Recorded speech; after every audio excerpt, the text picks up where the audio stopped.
world, you couldn't afford to drink tea. You used to get it at Kaieteur News every morning. Here's what happened now. Like you jump in bed drinking Milo with Jack Dale. You're still my friend. You can always come and have a cup of tea. Kaieteur Radio, keeping you informed. Demerara and Essequibo 99.1 FM. Burbies 99.5 FM. Kaieteur Radio. Time has now moved on to 12 hours. We will return with last evening's rebroadcast of the Glenelg Show right after your main newscast. This is the news on top of the hour. Live from our studio in Georgetown. Kaieteur Radio, 99.1 FM.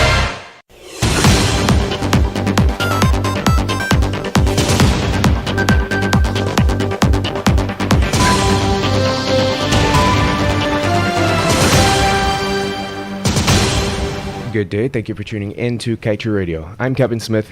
And I'm Amrita Koshal. This is your news at noon. These are the stories you need to know. OMI boasts of $3 billion gold find as contract remains a secret. 2 more oil discoveries confirmed. Exxon boasts success rate in Guyana as not normal.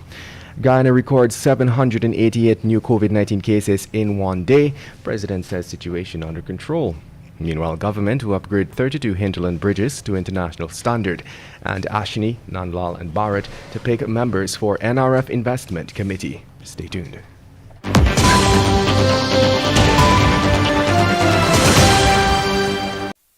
Win big this Christmas with a Digicel Prime bundle. Over $20 million in prizes to be won. The more you chat, watch, share, and dance to your favorite Digicel apps, the more chances you have to win thousands of shade-to-win prizes, including laptops, tablets, smartphones, cash, data, and credit. Enter to win the grand prize of $5,000 a trip for 2, or a Samsung Galaxy S21. We are all winners with guaranteed win days. Play along, buy a Prime bundle in My Digicel to stream and win today with Digicel this Christmas.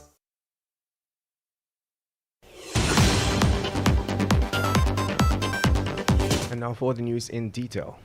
Recent appraisal results by OMI Gold Mine suggest that together with Fennel's historical mineral resource and other known deposits in the locale, there is great potential to rebuild OMI into a multi-million ounce project.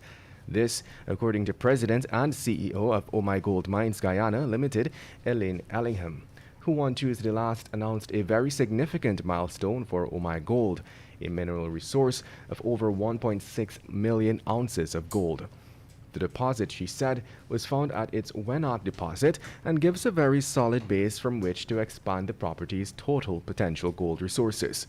According to Ellingham, not only is the Wenat deposit open along strike and at depth, it is also located approximately 400 meters south of the past producing Fennel open pit that hosts a significant historical gold mineral resource that also remains open at depth. And we now tell you that Guyana is on track of producing some 340,000 barrels of oil per day, with the announcement that the Liza Unity FPSO is poised to commence production in early 2022.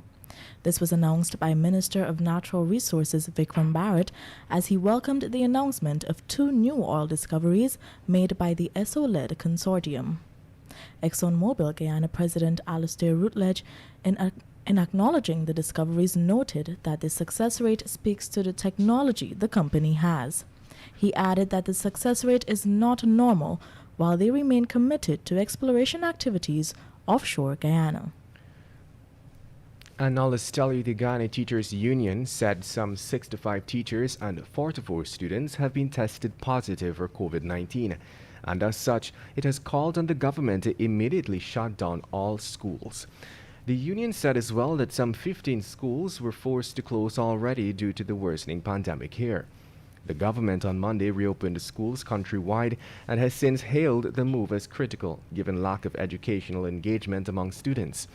In a statement issued on Wednesday, the GTUC said positive cases have risen exponentially over these last 3 days in Guyana, especially with the reopening of schools for face-to-face engagement. As a result, the GTU is demanding that all schools be closed immediately so that the Ministry of Health can conduct a proper assessment before advising on the way forward. And we now tell you that Guyana on Wednesday recorded 788 new COVID-19 cases, Minister of Health Dr. Frank Anthony announced. During his daily COVID-19 update yesterday, the minister announced that out of the 1,878 tests conducted, a total of 788 persons have tested positive for the virus. The total active cases in the country now stands at 2,554, with Region 4 having 1,648, Region 6 with 338, Region 3 with 206, Region 9 with 115, and Region 10 with 82. Over the past few days, testing sites across the country have been packed with persons coming to do a COVID-19 test. Minister Anthony shared that getting tested just after being exposed might not give a person an accurate result. You're listening to Kaieteur Radio 99.1 and of course 99.5 FM. We will return after the break.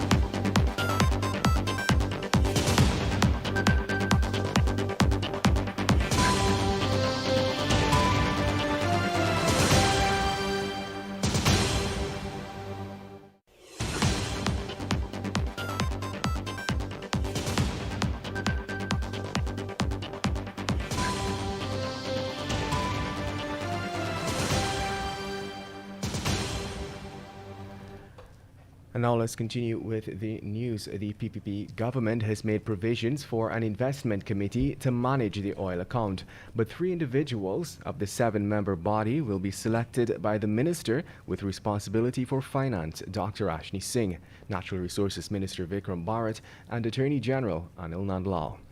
This information is outlined in the newly gazetted Natural Resource Fund Act of 2021. According to the amended laws under Section 8(1), 3 of the 7-member body, of which only 5 will be allowed to vote, will be appointed by the cabinet members. Notably, the body with major ministerial control will be responsible for merely advising the board of directors on the investment mandate, Section 9 of the bill outlines. It must be noted that while the investment committee is just tasked with advising the board of directors, it is this group who will determine how the funds generated from oil and gas will be used. Moving on, the Ministry of Public Works will soon be upgrading a total of 32 hinterland bridges to international standards, stretching from Kurupukari to Lethem. This is according to an invitation for bids issued by the ministry. According to the ministry, the project has been divided into 6 lots and will be conducted through the National Competitive Bidding Procedure specified in the Procurement Act 2003. We were reliably informed that the intention to fix these bridges are not because they are in a poor state, but to upgrade them to international standards. International standards meaning reconstructing the wooden structure bridges with concrete. Upon completion of the bridges, it would have the capability to accommodate heavier vehicles, which usually traverse the Kurupukari to Lethem Trail. And moving on, a senior counsel is under investigation for allegedly attempting to bribe a witness to change her statement against an alleged killer who is before the court. The lawyer is currently representing a man who is accused of fatally stabbing his wife back in December 2016 at her workplace. According to police, the witness to the fatal stabbing claimed that a male relative of the defendant and his lawyer recently offered her a large sum of cash to change the statement she had given to detectives during their investigation.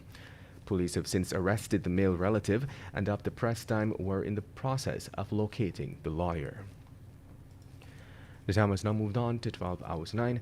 We now head over to debate 7 of the Kaieteur News. Yesterday, the government made it clear that fighting the contagious COVID-19 variant, Omicron, rests entirely in each person's hand. It is imperative that citizens safeguard themselves, wear your mask, sanitize, and whatever else is necessary. We hope citizens are taking note that this tactical approach, which can be applied to their aspects of life, including how we safeguard our nation's wealth so that future generations can benefit. The government will not safeguard your future, so each Guyanese had better wise up, and in a hurry too. And with that, we've come to the end of today's News at Noon. I'm Kevin Smith. And I'm Amrita Koshal. Thank you for listening.